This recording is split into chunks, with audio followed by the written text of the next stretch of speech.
book. I know you saying what they told you. Okay. Let me say this. Because you can't no, do it right. Let me say this in my defense. He got it. Let's see. Let me say this in my defense, okay?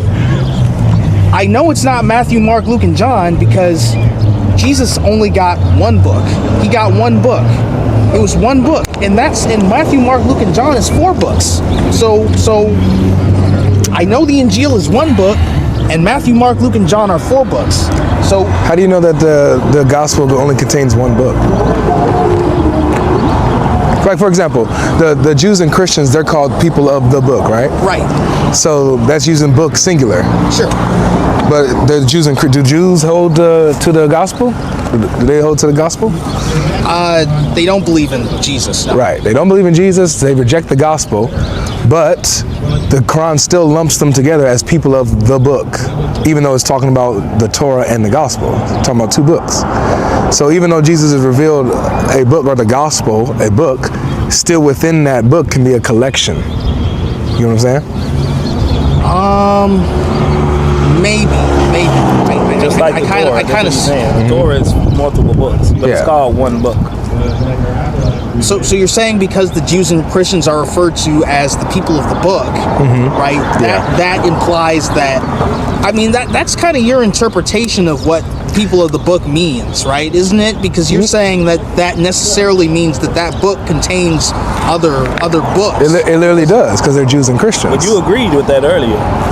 You agreed that the Jews don't believe in Jesus. Yeah, they don't. Right, so that Jews don't believe in the Injil. They don't. Right.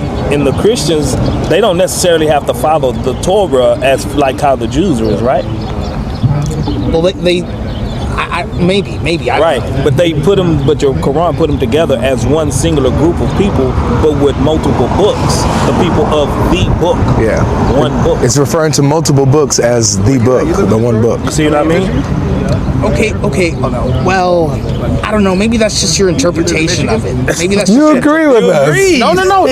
That's, Can you hear me? No, but see. I've heard Muslims say, okay, that the Injil revealed to Jesus is only one book. He received, that's what they say. Like the analogy would be like the Quran, like how this Quran is one book and it was revealed unto Prophet Muhammad, peace be upon him. Yeah.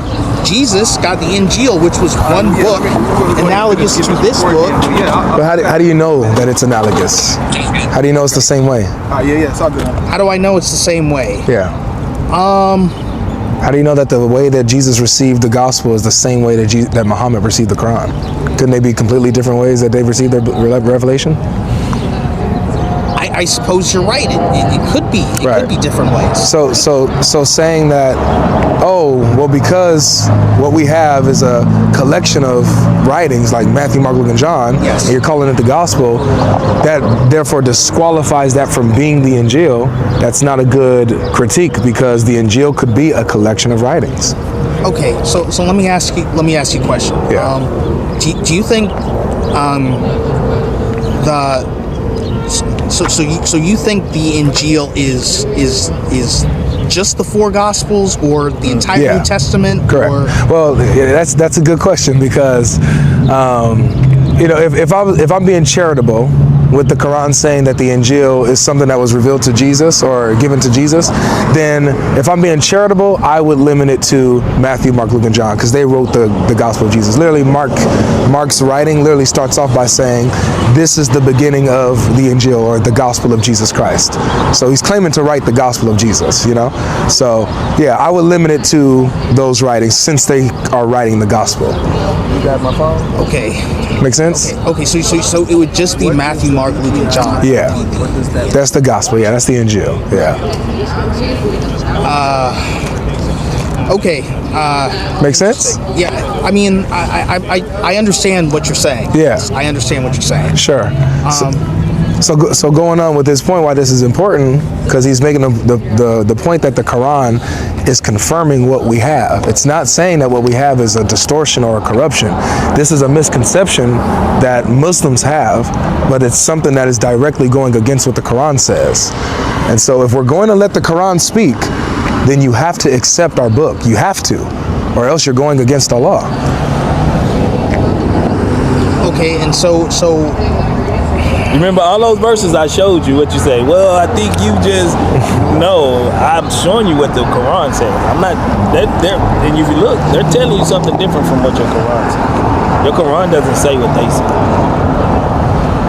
I showed you verses in the Quran that they gave me. I didn't bring that Quran with me. What about where Allah says, woe unto those who write the book with their own hands? Yes. Claiming it's from God, seeking a small price, right? Chapter 2, verse 79. Yes. Yeah. So notice what it says. It says, woe to those who write the book with their own hands, claiming that what they wrote is from God, trying to sell it off for a small price, right? Right. So that's like me. If I write a book with my own hands, I claim it's from God, and I try to sell it off. Would that mean that the Quran is corrupted? If I wrote a book today with my own hands, claiming it's from God, would that mean the actual Quran is corrupted? No. Right. So same way, you have some of these people who are writing books with their own hands, claiming that these books are from God, trying to sell it off. But that doesn't mean that the actual Torah or the gospel is corrupted. It just means that these people are writing fake books. You don't think that's referring to the Bible? No, not at all. I mean, of course you don't think it's referring to the Bible, but like, yeah, if I'm being consistent with the Quran, like, we're not putting our own our own Christian lens, like, just based off what the Quran is saying in that context, it's not referring to the scriptures of the Jews and Christians, but it is referring to some of the people of the Jews who are writing books with their own hands and claiming that what they're writing is from God, putting it above the Torah. So we have an example of that in actual history. It's called the Talmud. Okay, so you don't think the Christians ever did that? No. It never says that about the Christians. Yeah. But you do have in history, like, you have heretical Christians, we'll call them Gnostics, who throughout history they used to come out with oh, thanks, man. No problem. You guys have a good day. You too, bro. Clutch with some water. Yeah, that's awesome. Thanks, bro. The Gnostics used to come out with writings that they wrote with their own hands and would forge them and even try to write like disciples' names on them and stuff. And they were called out. They were rejected. So yeah, we do have history of this, but somebody writing a fake gospel or a fake, writing doesn't mean the actual gospel's tampered with or corrupted. You know what I'm saying? Okay, so how do you know that Matthew, Mark, Luke, and John are not forgeries? Yeah, that's a good question, because throughout our church history, we have, how you guys say that you guys have a chain of narration with hadith? Right. We have what is called a chain of authorship, or another word what they will say is apostolic succession, meaning people who succeed or come after the apostles, their students and then their students and then their students, continuing to pass down the tradition, right? So in our early church tradition, like the Sahaba or the Taba'in, the companions, they're all in consensus and unanimous that Matthew wrote Matthew, Luke wrote Luke, John wrote John, and Mark wrote Mark at the dictation of Peter. So our church history is consistent on the gospel authors. By the way, nobody even... Nobody. Small nugget. I come from a long lineage of Middle Eastern Christians. They always called it Injil. Growing up, my grandfather, his grandfather, going back all the way to Muhammad and past, we always called the New Testament the Injil. Yeah, that's nice. Nobody even considered it to be forgeries until like Marcion, which is like the 7th century, like 700 years later. That's when this one guy who had a problem with Matthew theology about what it was that Matthew didn't write Matthew and Mark didn't write Mark.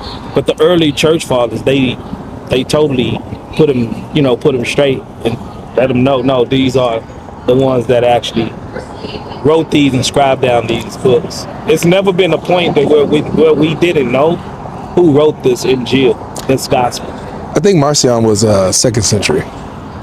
2nd century? Yeah, I just looked it up. Could have sworn he came a little later than that. Yeah, but you know. Maybe right. Right. But yeah, the bottom line is... didn't nobody contest. He was crazy. Yeah, nobody contested. So the issue is the Quran affirms the scriptures we have. It says it's a continuation of our scriptures. It says we can find Muhammad mentioned in our scriptures, and this is why we should recognize Muhammad as a prophet. We have no excuse. And so for us, what we're doing is doing exactly what the Quran is telling us to do. We're going to use the gospel, we're going to use the Torah, and we're going to judge by it and see if Muhammad really is a messenger. Does he actually line up with the prophets? Does he line up with Jesus? Does he line up with Moses? And when we look at it, he contradicts them at core doctrines, obviously, like core Jesus being the Son of God, the crucifixion, you know, substitutionary atonement, right? God putting on the sins of the world unto someone. Muhammad disagrees with all these things, but this is what the Torah and Gospel teach. Well, I would say also Allah disagrees with all that stuff. Yeah, Well, that's the point. Yeah, Allah shouldn't be able to disagree because Allah is the one that said He revealed these books. That's even worse if Allah is the one that disagrees, because now Allah Himself is contradicting Himself. Okay. And you don't think God can contradict Himself, right? No. Okay, so now something is off. You see the logic, right? You understand what we're saying. Yes, you're saying that the Quran says that we have the Bible or the Torah and the Gospel. Yeah. And because they say that Jesus is the Son of God and that He died on the cross, that means that, you know, they both can't be revealed from God, so the Quran must be false. Exactly. So now here's why. Because since the Quran is saying these scriptures are true, if it contradicts true scriptures, then that would mean the Quran is false. Now, if these scriptures are corrupted, even though like we got rid of that, but let's even say that these scriptures are corrupted at that time, then this would mean that the Quran is confirming corrupted books, which would still make the Quran false. The Quran would still be false. So really the crux of this argument seems to be that you believe what Allah is talking about when He says the Torah is you know, what the Jews currently have, and you believe that what He's referring to as the gospel is like Matthew, Mark, Luke, and John. Yeah. Right? So okay, I don't know. There's no way to disprove it that it wasn't. There's no way to disprove it. Nobody have ever read this Injil that you believe in. Nobody have read this Injil that they believe in. Because everything, if I was to ask you, have you read this Injil? The one that's not Matthew, Mark, Luke, and John that was given to Jesus, have you ever read it? Well, I mean, I guess I would believe that like it was lost, or like Right. Yeah, exactly. Matthew, Mark, Luke, and John may contain parts of it, statements from it. Like here's the way I kind of think of it, right? Like Matthew, Mark, Luke, and John would be kind of like what we would call the Sirah, right? That's kind of like what those books are. It's a biography of the messenger, Jesus at that time. Yeah, you know, in the case of the Sirah, it's Prophet Muhammad, peace be upon him, right? So I see the Gospels as like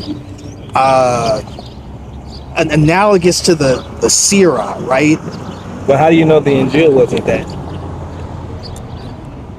How do I know the Injil wasn't like a Sirah type book? Well, because the only example that we have of a book from Allah that's completely unaltered is the Quran. So I guess my point would be that if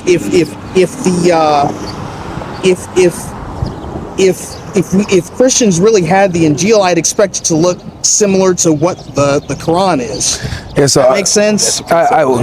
So we understand your point of view. The problem is that there's a lot of assumptions. Sure. You're assuming a lot to come to that conclusion, right? And so I would say to kind of just open yourself to the possibilities of the other things that we brought up, that would get rid of why you would disqualify Matthew, Mark, Luke, and John as being the Injil, because all the evidence points to that. That's all we have, And so, here's a good example. The Quran says that Jesus was given the gospel, right? Yeah. Now the question would be, was Jesus given a physical book, or was it kind of like how the Quran was given to Muhammad, like orally? What would you say? I would assume it was a recitation similar to what Muhammad. Similar to Quran, yeah, absolutely. And so Jesus wasn't walking around with a physical book. He's going around preaching the gospel orally, right? Which is exactly what our scriptures say too. It says Jesus was going around preaching the gospel, and it had his teachings. So then the Quran later on, as what he showed you in chapter 7, 157, it talks about how the Injil and the Torah are written books that have Muhammad's description in them, and that the Jews and Christians have these books with them in Muhammad's time. So at some point, the Injil got written down, right? So there's a distinction between the Injil, the oral Injil that Jesus is preaching, and then the physical Injil that got written down, right? Now, it's obviously the same thing because it's calling both the Injil, but they're just different modes. One is orally and one is written, right? So someone wrote down the message that Jesus was preaching, right? They wrote down his words, right? And who would you think would have been the ones who wrote down his words? Who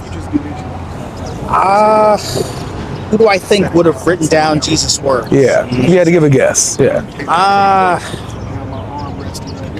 I don't know. Maybe Would you guess his companions, like people that were close his to him? disciples. Yeah. His disciples. Yeah, same belief as us. So maybe the disciples would have written down his words. Could have been while he was preaching it, or maybe a few years after, and they're just recounting and just writing it down. Who knows? But let's say his disciples are the ones writing it down, right? And then they get passed down to generation to generation to generation. So then, if the disciples are writing down what Jesus said and did, his message, we would expect this written document to include some biographical information, like Jesus went here and said this. Not necessarily. Yeah, not necessarily. Why not? What if they just wrote down important statements of Christ? Sure, but they would all have to say Jesus said, for you to know, for them to depict that in context Christ is speaking. Yeah. Right? Maybe. This is like how if you was to write down this event right here, you would have to put in certain things like settings and places and stuff like that for people to get the general idea of what this conversation was. Like you would say, word said, And what's your name, brother? Mark. And then Mark replied, boom, boom, boom, boom, boom. And then Avery responded, my name's Avery. Avery responded, boom, boom, boom, boom, boom. But that's kind of an assumption, I feel like, because you're assuming that it would necessarily be a biographical format like it is in the gospel. Sure, maybe not necessarily. I'm saying that it could be that, though. Maybe it doesn't have to be, but it shouldn't surprise us if it is that, right? Like, that wouldn't disqualify from being the Injil. Because you're making an assumption too. You're assuming that it must be in context and similar revelation as the Quran, when you have no evidence for that. You have no evidence that it have to look similar to the Quran. You know what I'm saying? So you're making an assumption as well. Okay. But our assumption is more logical. Our assumption actually fits into the narrative. Your assumption, it don't, because you don't have no other evidence to go off of to even give your assumption even credibility. Ours do. We have what they have. You know what I'm saying? We do have at least that, and that's the only thing that's been known through human history as the gospel is Matthew, Mark, Luke, and John. So history is on our side. It's not on your side. You know what I'm saying? So your assumption is plausible, but it's not realistic, because that's just an assumption that can fall at any minute. Let me say this. Okay, as I told you before, I've been Muslim for 3 years. Mm-hmm. So that process started with me actually reading the Quran. Okay. When I read the Quran, I realized that, it had to, a normal human being couldn't have written it. A normal human being couldn't have written the Quran. That's what I realized when I read it. Like, the information about, people of the past and about the Bible and there were also certain doctrines that I really latched onto from it. I realized that this couldn't be written by someone like Prophet Muhammad. How did you verify that? That, like, let's say, for example, when it talked about the stories of the prophets and stuff, how did you verify that the Quran was getting that stuff right? How did I verify that I was getting it right? Yeah. Well, okay. Let me back up a little bit. So I guess where I'm coming from is that when I read it, I didn't necessarily know it was. I didn't assume it was the truth before I read it. But what I'm saying is like, it's information that I don't think somebody like Prophet Muhammad, given his background, because I knew before I became Muslim that Prophet Muhammad was literate, and I don't think this is something an illiterate person could have come up with on his own. All right, but he didn't. I agree with you that Muhammad didn't come up with stuff on his own. One of his nicknames is the ear. The people that disbelieved in him used to call him the ear. You'll find it. You want to know why? He repeated everything. Because he would hear things and then repeat it. He would repeat traditions. He would repeat. For example, you know the story of Jesus where it talks about him creating a bird from clay? Right. That's in a Gnostic gospel that existed hundreds of years before Muhammad. I think it's called the Infancy Gospel of Thomas. Is it of Thomas? Yeah. Yeah. The Infancy Gospel of Thomas. That's and Jesus speaking in the cradle.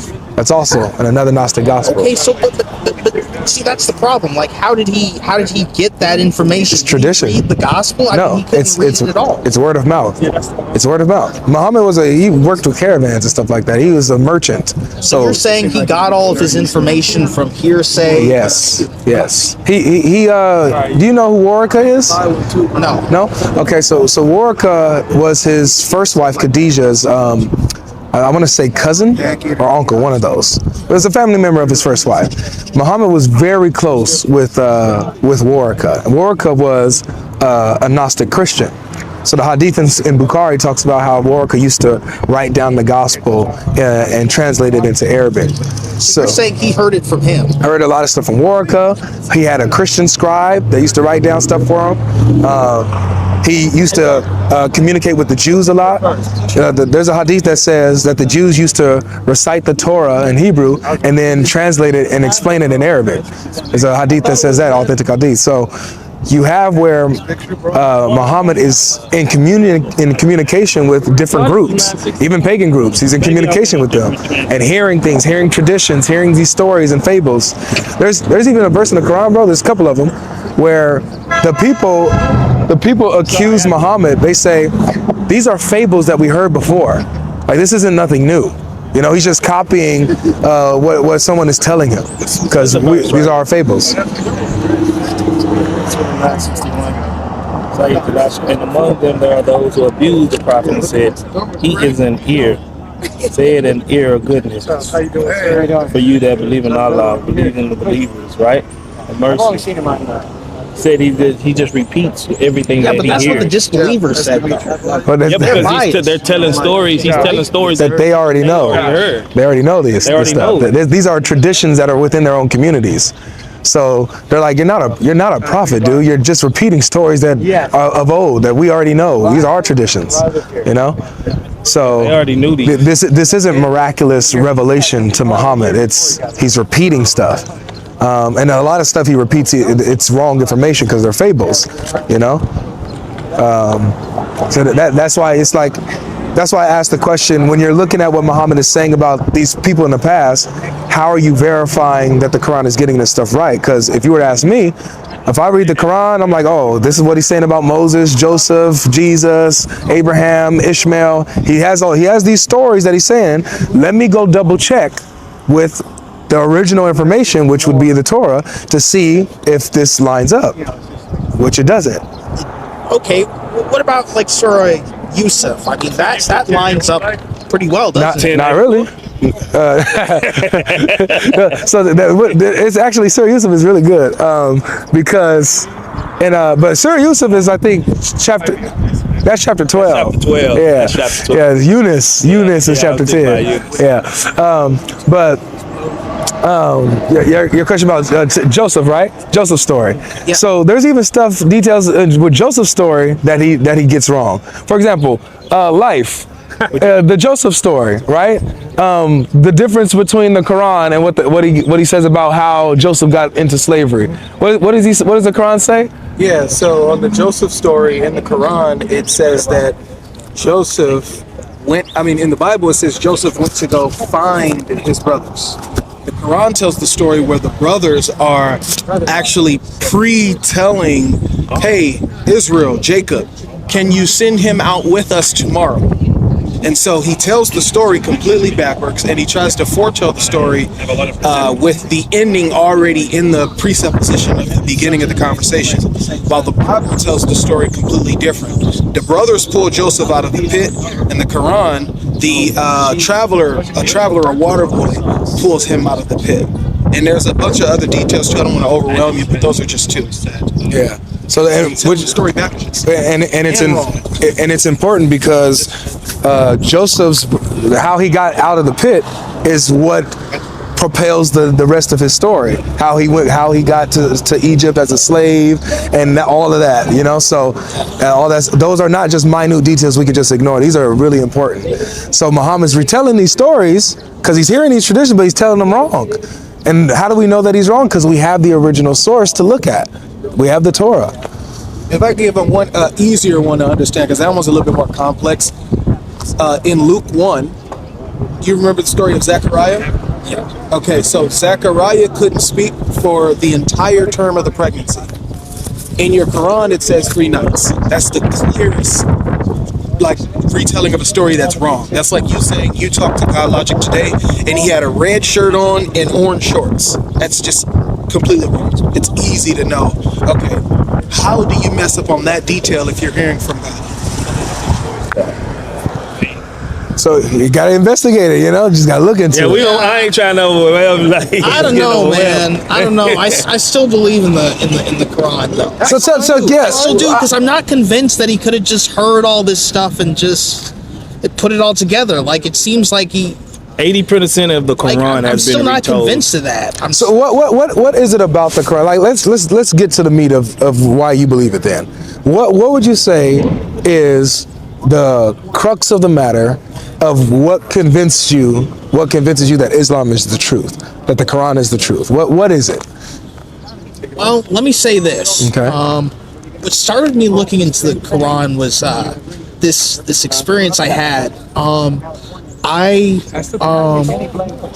was watching a pastor online, and he was talking about Islam, Yeah. and talking about everything why it's wrong. And he said, and he was using strong language to talk about Prophet Muhammad. And something in my mind, I don't know, I just felt this feeling of stress almost. Like something in my mind was telling me this is not the truth. Like what he's saying is fundamentally wrong in some way. And I was a Christian at the time, and I thought, well, I don't believe Muhammad is a prophet, so why am I getting this feeling like what this Christian is saying is so fundamentally wrong while I'm listening to him condemn Prophet Muhammad? Because I feel like, with a person like Prophet Muhammad, he either is somebody everybody should follow or he's somebody nobody should follow. Agreed. Right? He either is a prophet, the greatest human being, or he is like a false prophet and one of the worst. Exactly. So why do I feel this reservation, hesitation? Why does it feel wrong what this pastor is saying about Prophet Muhammad? So it got me thinking. And then when I read the Quran, I began reading the Quran. It talks about those who deny the truth, right? How I gotta sneeze, but it's not coming out. No, go ahead. I'm listening. Talks about those who deny the truth, right? And how okay, finally. Thank you. It talks about those who deny the truth, right? And how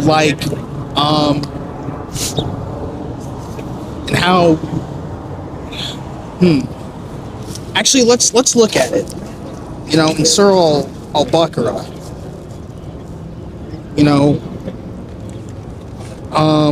So is this going to be up the line of what convinced you? Yeah, it is. Okay. It is.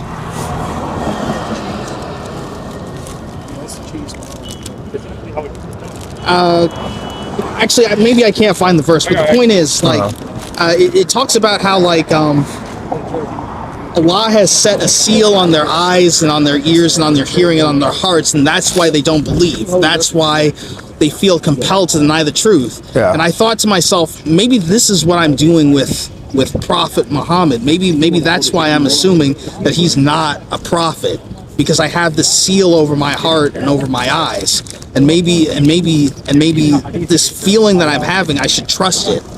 Does that make sense? This feeling that I have that it's wrong what this man is saying about him. Maybe I should trust that feeling and investigate this further. Maybe there is some blindfold over my eyes. I don't know. So that's what got me thinking about it. That's so I understand that. So what was it that you investigated that convinced you that he was a true prophet?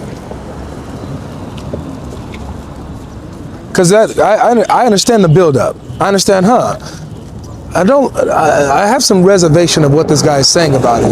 You know, and currently you're not aware of Muhammad and his prophethood. You don't have a dog in the fight. So you're curious now. Like, wait, hold on a second. Like, who is this guy? Let me go check and see what's up. So you investigate him. So in investigating him, there's something there that convinced you, like, okay, yep, this is the truth. So what was that? It was a lot of small things, but like, okay, so I don't know if I should say this or not. Be as honest as you can.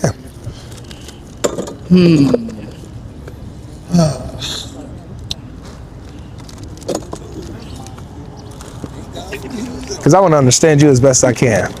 So. Okay, really, okay. Yeah. So, no,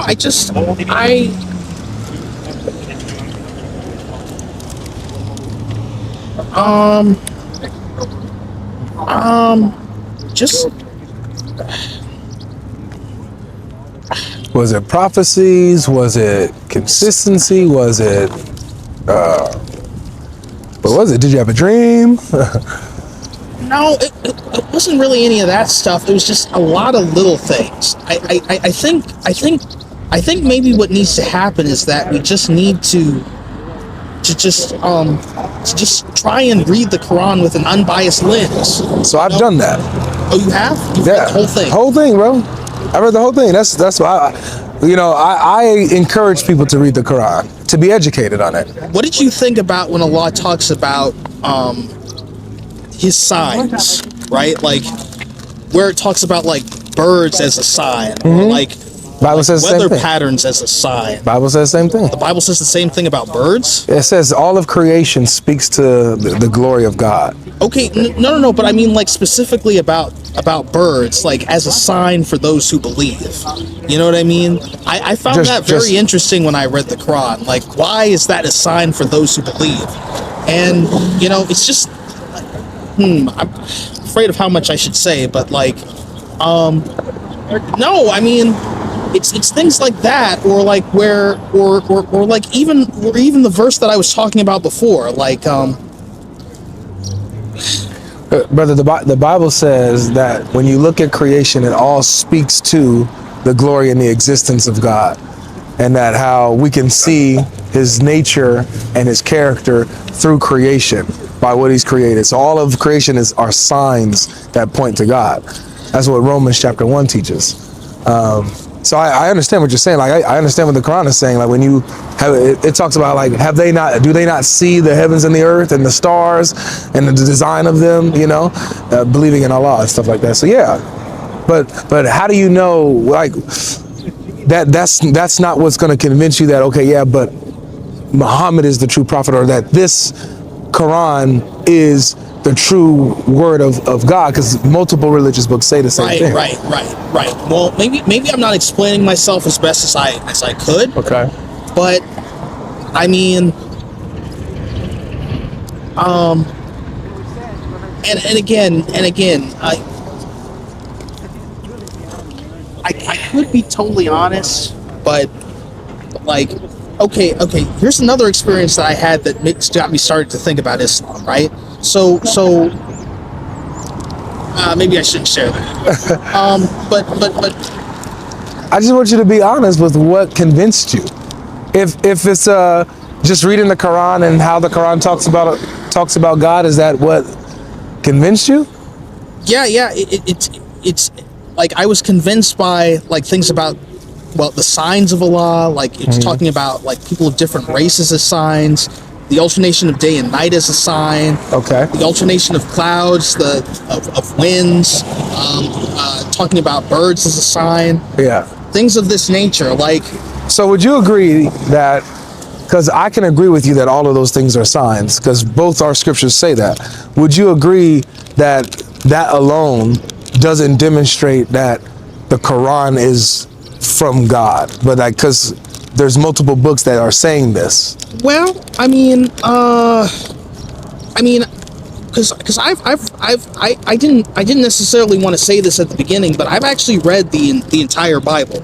Okay. I've read the entire thing, the King James version, and I don't see anywhere where it's talking about, where it goes specifically into the signs of God in the same way that the What? Oh, bro. Hold on a second. Let me show you, bro.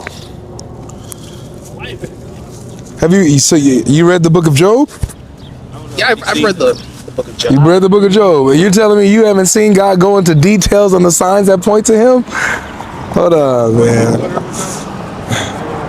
Right, you're talking about like, okay. What's on your mind? Go ahead, share it. God begins speaking with Job. Let me pull this up. All right. So Job chapter 38. After Job has been complaining and stuff like that, God then finally answers Job I had to face it. and begins to speak to him. Oh no! Oh, there's a phone because it was flopping everywhere. Dog. I wouldn't even be. All right. Man, we ate so much chicken. You like them? So this is what Yahweh says. This is God speaking. It says, then Yahweh answered Job out of the whirlwind and said, who is that? Who is this that darkens counsel by words without knowledge? Now gird up your loins like a man, and I will ask you, and you make me know. So because he was questioning him, God is now challenging him. You're going to sit in this hot seat. I'm going to question you, and you're going to explain these things to me. He says, where were you when I laid the foundation of the earth? Tell me if you know understanding. Who sets its measurements, since you know? Or who stretched the line on it? On what were its bases sunk? Or who laid its cornerstone? When the morning stars sang together, all the sons of God shouted for joy. Or who enclosed the sea with doors, when bursting forth went out from the womb? When I made a cloud its garment, and dense gloom its swaddling band, and I placed boundaries on it, and set a bolt indoors. And I said, thus far you shall come, but no farther. And here shall your proud waves stop. So he's explaining how he set boundaries on the ocean floor and the waters, and how they don't surpass what he set for them, and how these are signs to him. No, but he's not talking about signs there. He's just saying what he did. He's not talking about signs though. Like the Quran specifically mentions signs for people to look at this sign, right? A sign is supposed to indicate something, right? So the Quran lists birds and the alternation of day and night and the patterns of how, even clouds move, things like this. And he says that they're signs for people who believe and for people of understanding. Hey, watch this. But this is just saying what God. No, it's saying what God did as a sign that he is God to Job. So Job, in questioning God and wondering about him and doubting and putting God in a judgment seat, God responds by pointing to things that he's done in creation, demonstrating signs of his sovereignty and his existence. Right. You know what I'm saying? Right. I get that. So it's consistent. Here's another one in general, the one I was talking about earlier. It says, let's see.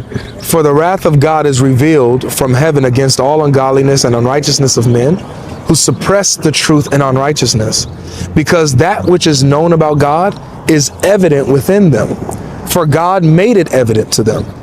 For since the creation of the world, his invisible attributes, both his eternal power and divine nature, have been clearly seen, being understood through what has been made, so that they are without excuse. So he says that everything that has been made are signs and evidences to God and who he is, his power and his nature. Yeah. So the Bible says the same thing that the Quran is saying in pointing to creation as signs that God is real, and only God could have done this. I agree with you. You know, what you showed me is interesting. However, I still hold fast to my prophet. I want to know why. If he contradicts the prophets from before, if he's not saying anything special, what is it about him that holds you to still believe in him as a prophet?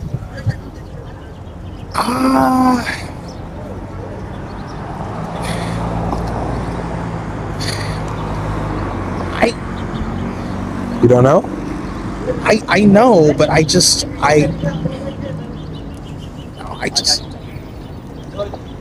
mean, you ask a very good question. I know you're putting me on the spot, and you're asking me why I believe, but I just have to be honest with you. Like, I think the alternative to Islam being true to some extent is ridiculous. Like, I don't think it's possible that I think like the experience I had when I heard that preacher, I just felt like in my mind when I'm hearing him say all these bad things about Prophet Muhammad, like this feeling inside me was telling me he's not being honest, he's not being genuine, he's not telling the full truth about something. And you wanted to investigate. Yeah, I wanted to investigate. So when did you investigate what Muhammad's behaviors, his character, his do you know about his marriage with Aisha? Yeah, I know about his marriage with Aisha. And you're okay with that? Okay, where does the Bible condemn what he did? Okay, you're a Christian, your final authority is the Bible. Where does the Bible condemn what Prophet Muhammad did by marrying Aisha and consummating and marrying Aisha when he did at that age? I got you. This is 1 Corinthians chapter 7. And so if the Bible condemns it, then you'll condemn it?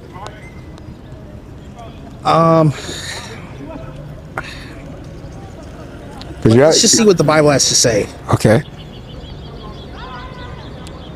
look. So this is 1 Corinthians chapter 7, verse 36. It says, "But if any man thinks that he is acting unbecomingly toward his virgin daughter," meaning he's received a virgin to be married, "if she is past her youth, and if it must be so," right? So she has to be past her youth. "Let him do what he wishes. He does not sin. Let her marry." She has to be past her youth. She can't be a child. Okay. She has to be past her youth, a young woman, in order to be married. Okay, interesting. Because what version of the Bible was that? This is LSB, a Legacy Standard Bible.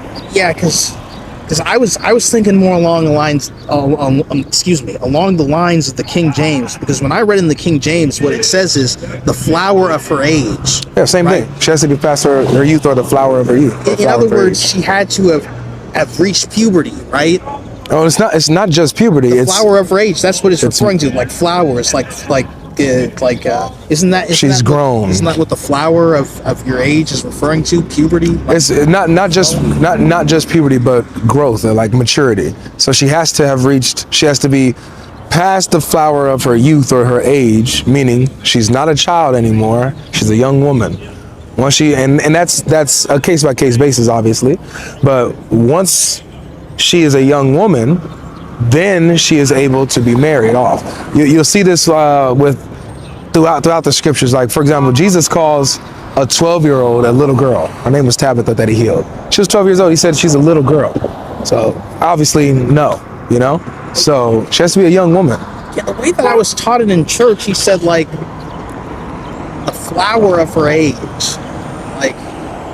Yeah, that doesn't just mean you're getting your period, because you get your period, you're still a kid.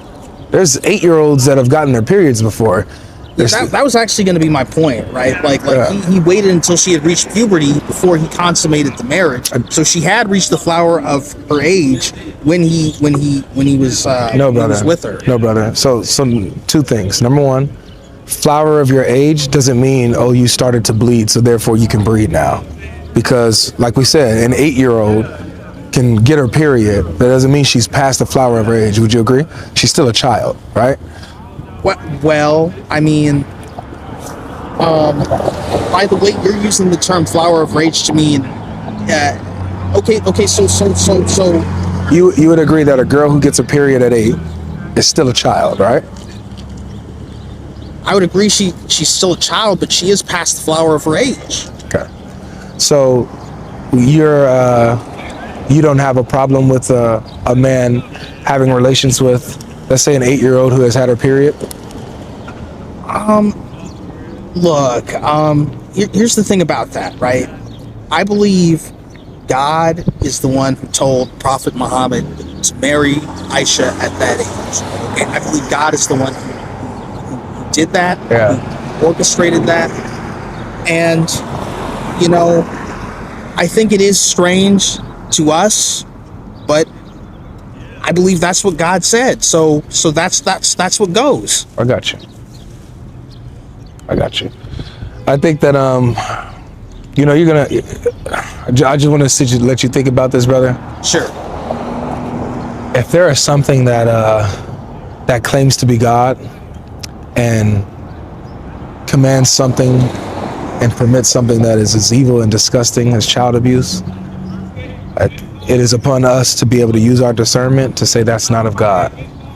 And that's what Jesus warns us about, bro. Jesus warns us about many false prophets that will come after him, who claim to come from God and claim to be in line with him, but they'll be false prophets and they'll deceive many people. And they'll deceive many people into making excuses for child abuse like this. And so we're at a day and age where, we got good brothers like yourself. You're a genuine person from what I've judged in our conversation. And I genuinely believe that you believe what you believe. And so you're following a religion and a man who is telling you that God permits child abuse. But you're saying that, well, God said it's okay, so Wait it's a good. minute. Didn't people get married at younger ages in the past? Like, Well, isn't that a thing? Like, that doesn't make it right. If people got raped in the past, that doesn't mean that it was ever okay. okay, yeah, I agree. So- The Bible, the Quran, they both explicitly condemn rape. Okay, The Quran doesn't. it doesn't condemn rape. Yes, it does. There's not a verse in the Quran that condemns rape, brother. There's not one verse. I know it's a crazy claim, but there's not one verse in the Quran that condemns rape. So think about this a little bit. Think about it. Consider.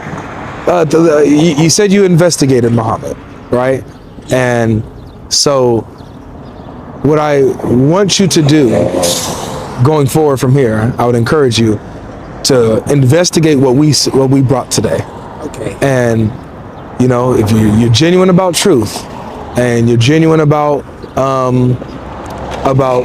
being in right standing with God, that even if you'll follow, that means you'll follow the evidence where it leads, even if it goes against what you currently believe, like you did before, right? So do the same thing now. I would say revisit this case on Muhammad being a prophet based on the claims he made, being in line with the previous scriptures, being mentioned in the previous scriptures, being a good example of moral excellence. Investigate these things, and I'm curious to see what you'll find out. Okay, maybe. Well, yeah. Thank you. It was an awesome conversation, man. Yes. It was very nice talking to you, Mark. Yeah. You live close to here? No. No? I live further up north. Oh, okay. Yeah. For sure. Well, yeah, it was good talking to you, man. Again, my name's Avery, bro. And this was we try to come here to get people to think a little differently and consider some different things, you know. So, yeah. Yeah, some people take these conversations a little to heart. Yeah, you people know? shouldn't be offended by people of other religions. Yeah, that's man. my feeling. That's my feeling. I agree. Yeah, we're probably gonna get some foods and stuff like that, but you take care of yourself, okay? Yeah. It was so nice meeting you, Mark. Thank you for watching. If you've watched this far, I encourage you, don't just react emotionally. Think, examine, test the claims. Truth is not determined by volume, tradition, or majority. It's determined by what is true. If you disagree, that's fine. Bring evidence, bring sources, bring logic. But slogans, insults, and repetition are not arguments. The goal here isn't to win debates or humiliate anyone. The goal is clarity, consistency, and truth. If you found value in this, like the video, share it, and follow the page, because these conversations matter. And remember, faith that fears questions is not faith worth defending. See you in the next video.